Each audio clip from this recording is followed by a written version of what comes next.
What's going on, guys? Calmfirenate here to talk about another episode of Walking Dead. And I mean, this episode, it was pretty good. It was pretty good. It wasn't the best episode, but it was a very emotional episode. It had some moments in it that kind of jerked at your tears a little bit, tried to get you a little bothered by it. You had this super emotional scene between Daryle and Maggie. I mean, you knew that Daryle kind of had to feel guilty, like, yeah, man, there's a little blame on you for Glenn.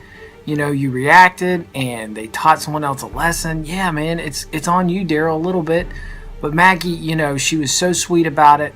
And poor Daryle, man, he's such a tough guy. When you see this guy cry, man, you can't help from feeling bad. You're like, oh, man, it bothers you. It bothers you a little bit.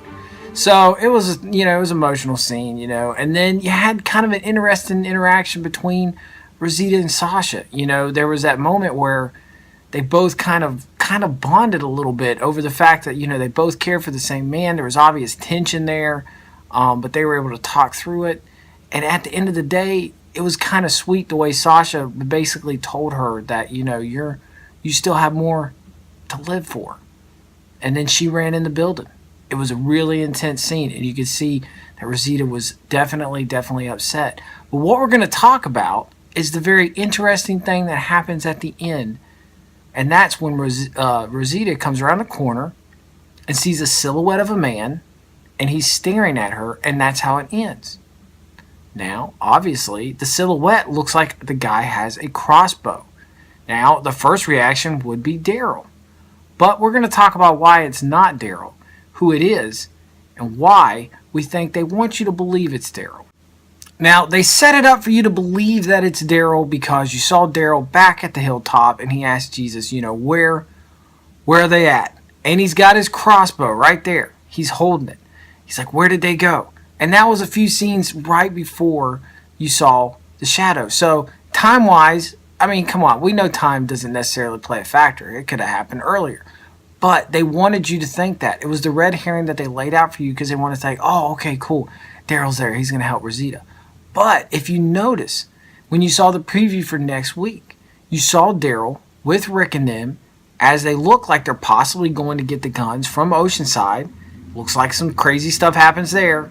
Don't know if they're going to barter, if they're going to steal it. But you see that taking place, but you don't see Rosita. Where's she at?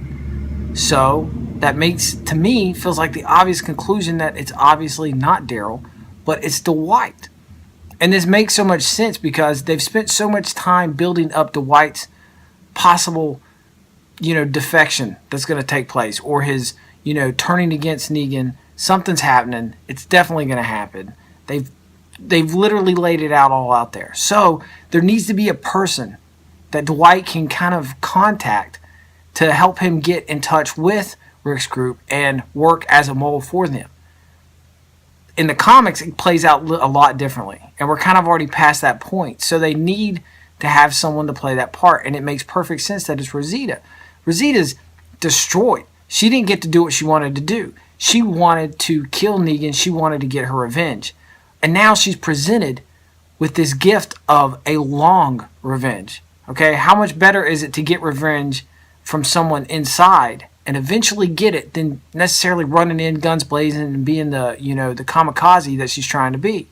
So she gets that opportunity, maybe just enough to get her back into the game mentally ready and prepared for them to ultimately take down Negan, which is what's going to probably happen next season, because it's not happening this season, guys. So if you want Negan to be gone, he's not going anywhere for a long time.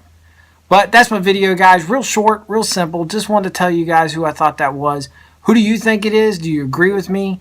Was there something in this episode that just really meant a lot to you? Or overall, were you just like, yeah, it's a good episode, but the previews for the next two, for next week, and we only have one more. Guys, it's getting really hype. It's going to be really good episodes. But until next time, we'll see you later.